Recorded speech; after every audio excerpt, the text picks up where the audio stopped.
Time check is 10:35.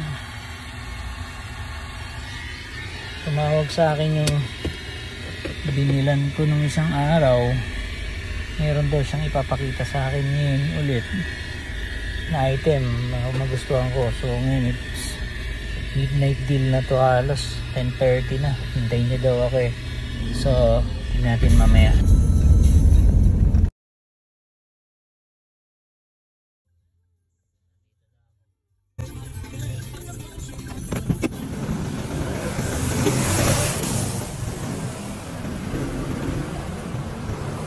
Diba? Hoy! Andito na ako! Ay, ganun. Sa busy. Sabi niyo kuya. Dito, maliwanag dito yung makikita natin. Hindi na. Inabot na kasi ako naman. Kakaunti lang din. Sana ka humapot ng tao sa akin. Matay ba siya na ako? Ay, wala eh. Yung mga tao kaya ito, pati ito. Parang ito. Okay. Ang bigat ito. Bali ano. Dami oh. Konti lang eh. May matati ng pera. Hindi pa natin yan ito eh. Hindi pa gaano ano to, luma to. Meron din naman ang meron mga baba. Ito yung meron natin. Inabot natin. Hindi lang to eh. Sana ito humapot ng tao. Ayan. Ba't kailan ba sila magkakot? Wala eh.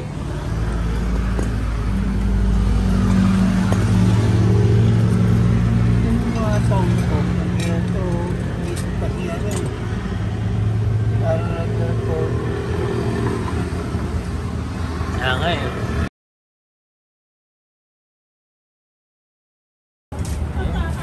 Oo, kaya nakatulog ako. Nakatulog ako. Ay, kaya. Okay na to. Baliw. Pwede na kesa wala.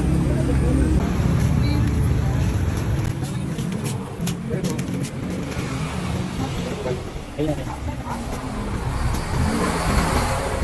Ano na? Ha? Sige, bigyan niyo. Wala nang gagamitin? Wala ko kahit ano. Oh.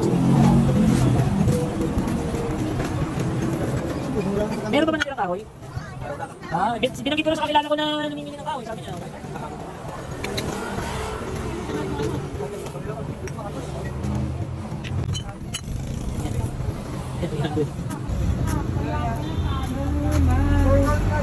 Dinala ba kasi?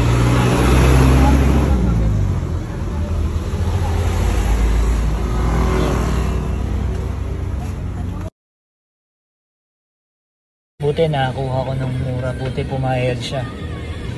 Kasi nung nakaraan parang feeling ko na pamahal ako dahil nagpadagdag siya para kuhanin ko yung mga ibang wala namang value. So ngayon nakabawi ako ng konti.